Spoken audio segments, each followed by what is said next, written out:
Hello everyone, welcome back. Today I'm going to talk about my new Palmetto Armory, AR-15. Okay, I want to talk about why I bought this. I'm not going to call this video a review because I've only had this for about 2 weeks.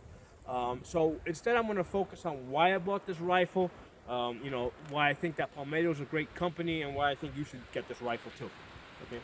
Now the reason why I bought this rifle is because I had this Smith & Wesson M&P 15, okay, the Sport 1 version, okay, and the Sport 1 version did not have the forward assist, and it did not have the dust cover.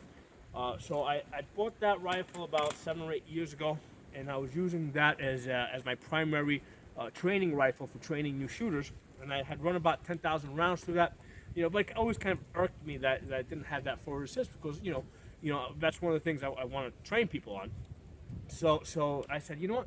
This upper is only about $200, all right, from Palmetto. I said, let me get the upper, and I'll put it on that gun, and I'll be a lot happier. So I ordered the upper. Okay, it was actually $220, all right. And then a couple of days later, I see that Palmetto's running a sale on complete lowers for $130. So I said, God damn it! Now I gotta get that too. It's only $130. So I ordered the lower. The lower I had sent to my FFL. The upper came straight to me. And now between complete lower and a complete upper, I have a complete Palmetto AR-15. So, I was kind of expecting that maybe the total gun's like $350. Maybe it won't be as good. Maybe it won't be as durable. So I received the upper first. Okay. And I take a look at it, and I see the forge markings on the upper receiver, and it has an A on it, okay, which is basically the Anchorage forgery. So then I go and I look at the receiver on the M&P 15 that I have, right, the Sport 1, and that's from the exact same forgeries, from the Anchorage forgery. So basically, this upper receiver was, the blank, is from the same exact forgery as the Smith & Wesson. And then I took a closer look at the barrel, and the barrel's pretty much identical too. So that was my first hint that this was going to be a pretty good gun, okay? Because I knew that M&P 15, first of all, it's got the Smith & Wesson name on it, so that counts for something. But then I've also tested it myself. I've basically run about 10,000 plus rounds on it, okay?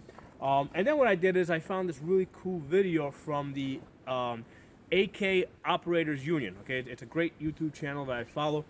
And what they did is they torture tested this rifle to 5,000 rounds, and the rifle did quite well. And if you guys don't follow that channel, I definitely recommend that you follow them. They said that it was actually the first AR-15 that ever survived that 5,000 round torture test without any flaws. And basically, they're testing these AR-15s to AK standards, and they're doing all sorts of stuff.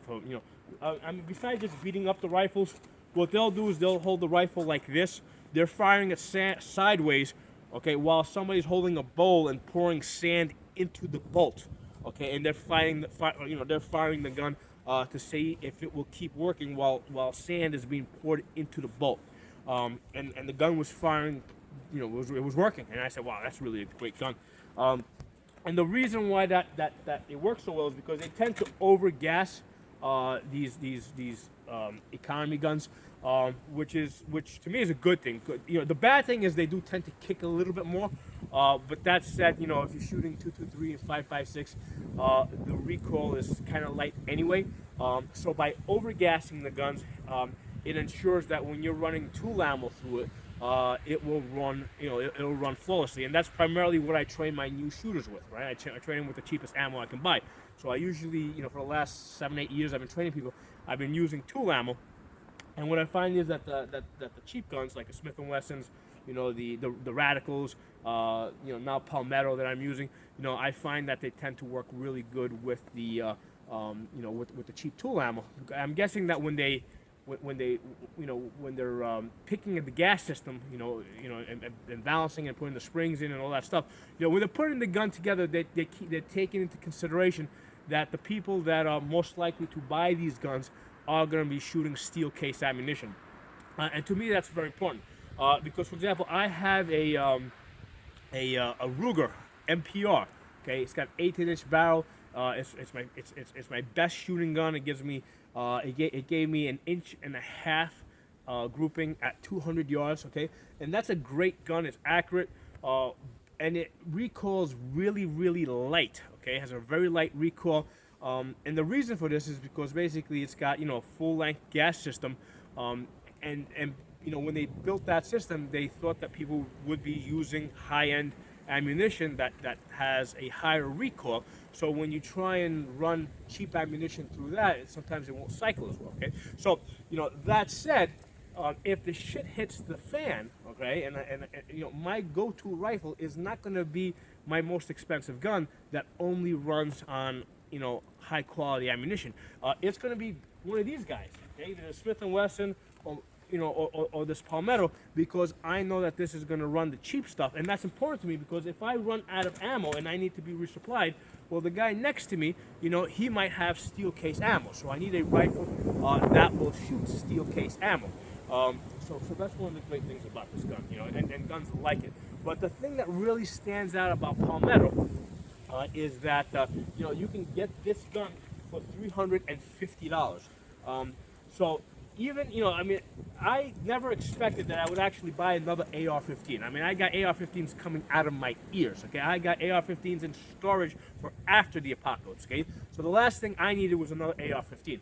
But when you're throwing these things out there at $350, I mean, I gotta get it. I advise, even if you have a bunch of them, or even if you're the kind of guy that only buys like really expensive high-end AR-15s, get this one. Get it, shoot a few rounds through it, zero it in, and then bury it somewhere, hide it in your roof, hide it in your basement, hide it inside the walls of your house. You'll never know when you'll need it, okay? And it's one of those guns, it's cheap enough, it works good enough that you can kind of buy it and forget it. Okay? And that brings us back to the next point I wanted to make about Palmetto Armory. I think that the Palmetto State Armory, we'll use their full name, and the great job that they are doing in flooding the market with AR-15s, because the Supreme Court has said that commonly owned firearms cannot be banned. So the more of these guns, okay, the more of these $350 guns, we can put out into circulation, and spread them across the United States like confetti paper, the less likely it is that they can be banned. Okay, so the companies that are going to save our gun rights it's not Daniel Defense, okay, it's not Heckler and Koch, okay, it's not LaRue, it's not the high-end expensive AR, because not enough people buy those for them to be considered common use. Okay, those guys, they might sell a few thousand of them, maybe 10,000 a year, across the U.S. Okay, these guys at $350, we can sell millions of these. Okay, we want everybody to have one of these.